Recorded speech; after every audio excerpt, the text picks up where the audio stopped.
एक व्यक्ति दिन रात मेहनत करके करोड़ों रुपए कमाता है अपने बच्चों के लिए, अपनी पत्नी के लिए। लेकिन एक दिन उसे लकवा मार देता है। लकवा मारने के बाद उससे लोग दूरी बना लेते हैं, उसके परिवार के सभी सदस्य, और एक नौकरानी के द्वारा उस व्यक्ति को एक पुराने घर में रख देते हैं। और वह नौकरानी दिन रात उस व्यक्ति का सेवा करती है। जो सेवा एक पत्नी को अपने पति का करना चाहिए था, वह सेवा वह नौकरानी करती है। उस व्यक्ति के अंदर एक बहुत बड़ा राज था, जो चाहता था कि अपनी पत्नी को बताना, लेकिन वह सोचता है कि मेरी पत्नी मेरे करीब तो है नहीं और दिन रात मेरी सेवा मेरी नौकरानी करती है। इसलिए उस राज की बात को अपनी नौकरानी से बताता है।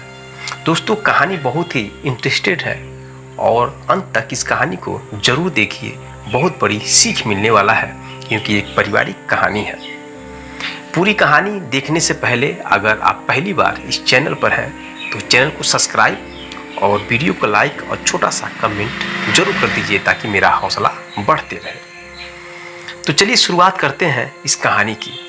मैं जिस सच्ची कहानी की बात करने वाला हूँ, ये सच्ची कहानी उत्तर प्रदेश के राज्य कानपुर शहर की है। दोस्तों, कानपुर रहने वाले एक व्यक्ति होते हैं जिनका नाम भानु प्रताप होता है।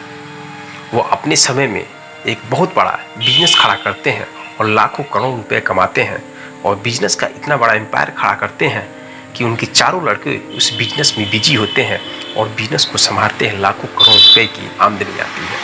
लेकिन एक दिन भानु प्रताप को रात में लकवा मार देता है। लकवा मारने के बाद भानु प्रताप के परिवार के लोग हॉस्पिटल ले जाते हैं और इलाज कराते हैं, लेकिन डॉक्टर बोलता है कि इलाज से यह बहुत कम चांस है सही हो सकेंगे। यह जब तक जी रहे हैं तब तक यह जी सकते हैं, कोई गारंटी नहीं है कब इनकी मौत हो सकती है। दोस्तों, दवा चलता है, लेकिन भानु प्रताप सही नहीं होते हैं। लोग भानु प्रताप को घर लाते हैं और करीब 1-2 महीने तक भानु प्रताप का देख रेख करते हैं। एक नौकरानी भानु प्रताप की सेवा करती है और साथ में भानु प्रताप की पत्नी भी रहती है। लेकिन दोस्तों, जैसे ही 4-5 महीने बीत जाते हैं, वैसे ही भानु प्रताप की जो पत्नी है वो सोचती है कि मेरे पति तो अब सही होंगे नहीं और मैं अब इनकी दिन रात सेवा नहीं कर पाऊंगी। दोस्तों, वह बेड पे लेटे रहते थे और उनका सब क्रियाक्रम नौकरानी और उनकी पत्नी मिलकर करती थी। पत्नी उब जाती है और उब जाने के बाद वह अपने पति को एक पुराने घर में शिफ्ट कर देती है और अपने एक नए घर में बच्चों के साथ रहती है। अपनी नौकरानी से कहती है कि ऐसा है, तुम मेरे पति का सेवा करो और मैं कभी कभी आती रहूंगी। दोस्तों, उसकी नौकरानी उस व्यक्ति की सेवा दिन रात करती है और उस व्यक्ति की पत्नी कभी कभी आती रहती थी। कुछ दिनों तक 10 दिन 15 दिन के बाद आती जाती थी, लेकिन एक समय ऐसा आता है कि वह 2-2 महीने 3-3 महीने 4-4 महीने बीत जाते हैं, लेकिन उस व्यक्ति का कोई भी सदस्य उसे देखने नहीं आता है। दिन रात वह नौकरानी उस व्यक्ति की सेवा करती है। उसके कपड़े बदलना, खाना खिलाना, सर दबाना, कपड़े चेंज करना, मतलब कि वह व्यक्ति अपने हाथ से कुछ भी नहीं कर सकता था। दोस्तों, यह सोचने वाली बात है कि जो व्यक्ति दिन रात मेहनत करके करोड़ों लाखों रुपए कमाया अपने बच्चों के लिए, अपनी बीवी के लिए, वही बच्चे और वही बीवी उस व्यक्ति के साथ छोड़ देते हैं। दोस्तों, नौकरानी दिन रात काम करती है और वह व्यक्ति सोचता है कि मैंने जिनके लिए काम किया दिन रात, वह लोग मेरा साथ छोड़ दिए और यह नौकरानी मेरी इतना सेवा कर रही है। दोस्तों, वह नौकरानी से कहता है कि तुम मेरी क्या सेवा करोगी। वह नौकरानी बोलती है कि जैसे भी जो भी जरूरत पड़ेगा, मैं हर एक तरीके से आपकी सहयोग करूंगी।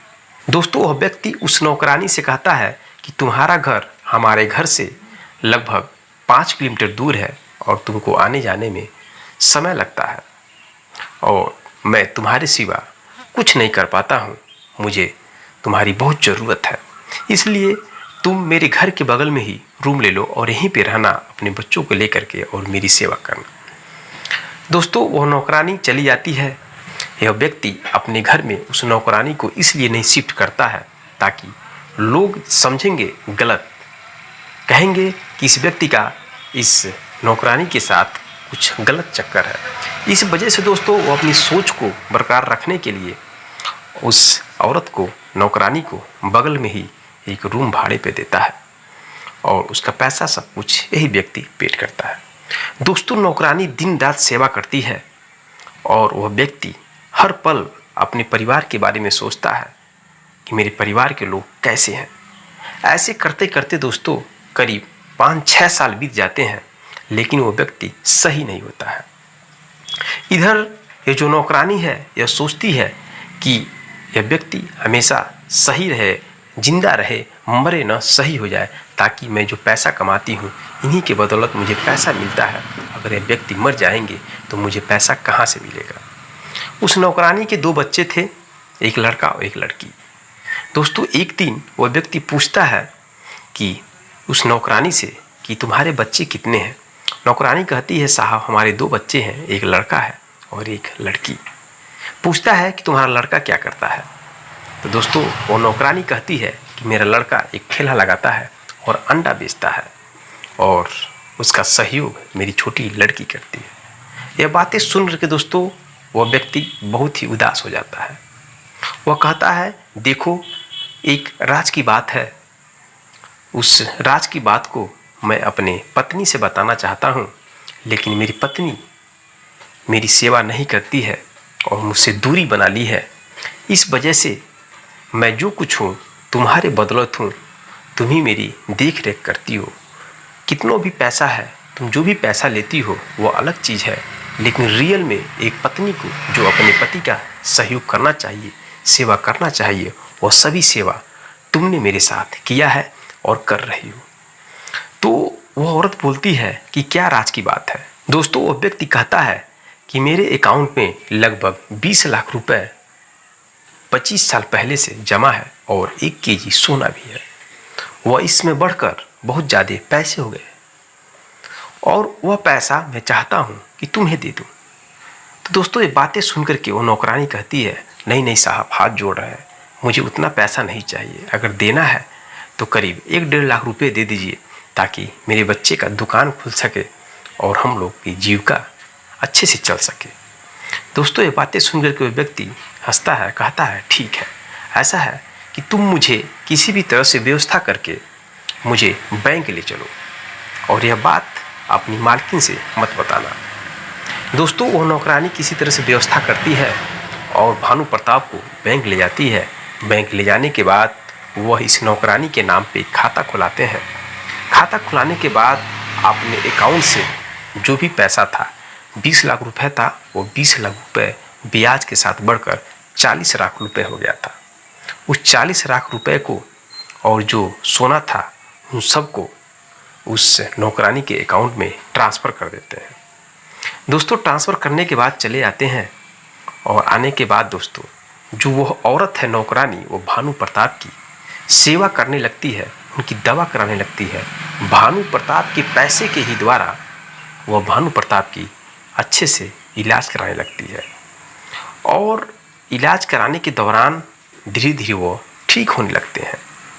करीब 3 साल के बाद उनकी हालत कम से कम 50% सुधर जाती है। वो बैसाखी पे आ जाते हैं, उनका दिमाग काम करने लगता है और हल्का फुल्का चलने भी लगते हैं बैसाखी के द्वारा। दोस्तों भानु प्रताप बहुत खुश होते हैं और कहते हैं कि मैंने पैसा तुमको दिया था कि ताकि तुम अपनी दुकान खोल सको और तुमने मेरे पैसे से ही मेरी सेवा की और जो काम मेरे बच्चे, मेरी पत्नी नहीं कर सके वो काम तुमने कर दिखाया। वह कहते हैं कि मेरे बच्चे, मेरी पत्नी इंतज़ार कर रहे होंगे कि कब मैं मर जाऊं और आकर के मेरा क्रियाक्रम कर दें। दोस्तों ये सच बात है, उनकी पत्नी और उनके बच्चे इसी का इंतज़ार करते थे। लेकिन दोस्तों इधर भानु प्रताप सही हो जाते हैं और धीरे धीरे बैसाखी पे चलने लगते हैं। फिर मेरे दोस्तों वह एक दुकान खुलवा देते हैं उस नौकरानी के बच्चे का और नौकरानी का बच्चा एक दुकान खोल करके बहुत बड़ा बिजनेस करने लगता है, पैसा कमाने लगता है। इधर इस बात की जानकारी जब भानु प्रताप की पत्नी और बच्चों को लगती है तो वे लोग भानु प्रताप को बोलने लगते हैं कि आपने बहुत गलत किया, आपने सारा पैसा इस नौकरानी को दे दिया और यहाँ तक कि एक दुकान भी खुलवा दिया। तब दोस्तों भानु प्रताप कहते हैं कि इस पत्नी ने जो मेरे साथ किया वह आप लोगों ने कभी नहीं सोचा, न कभी किया। मैं दिन रात मेहनत करके लाखों करोड़ों रुपए कमाया और एक बिजनेस खड़ा किया। किसके लिए? अपनी बीवी के लिए, अपने बच्चों के लिए। लेकिन मुझे लकवा मारने के बाद आप लोग मुझे किनारे कर दिया। एक पुराने घर में रखकर एक नौकरानी के द्वारा मेरा आप लोगों ने सेवा कराया। जो फर्ज पत्नी का बनता है, पति का साथ देने के लिए, सेवा करने के लिए, हर वह एक काम एक नौकरानी के द्वारा हुआ। तो वह नौकरानी ही मेरे लिए भगवान है, वह नौकरानी ही मेरी पत्नी है, और उस नौकरानी के बच्चे ही मेरे बच्चे हैं। इस वजह से हमने ऐसा किया। दोस्तों आज भी वो व्यक्ति 65 साल का हो गया है, जिंदा है, जी रहा है, और जो नौकरानी है वो नौकरानी भी अपने बच्चों के साथ खुश है और एक बहुत बड़ा बिजनेस के साथ वो भी जी खा रही है। तो कहानी की दोस्तों यहीं पे अंत होती है। इस कहानी से आपको सीख लेना चाहिए कि जो भी व्यक्ति जब भी मुसीबत में आता है तो उसके लोग उसका साथ छोड़ देते हैं। इस पूरी दुनिया में सब लोग स्वार्थी हैं। जब तक आप कोई भी काम करेंगे, किसी को सहायता करेंगे, आप बेनिफिट देंगे, पैसा देंगे, तो लोग आपको पूछेंगे, आपसे बात करेंगे। अगर आप किसी बीमारी से ग्रसित हो जाते हैं, आप किसी काम लायक नहीं रहते हैं, तो आपके सगे लोग ही आपका साथ छोड़ देते हैं। दोस्तों इस तरह की समाज में बहुत कुछ है। कहानी दोस्तों यहीं पे समाप्त होती है। अगर कहानी अच्छी लगी तो चैनल को सब्सक्राइब, वीडियो को लाइक करें। मिलते हैं नेक्स्ट कहानी में, नेक्स्ट वीडियो के साथ। तब तक के लिए जय हिंद, जय भारत।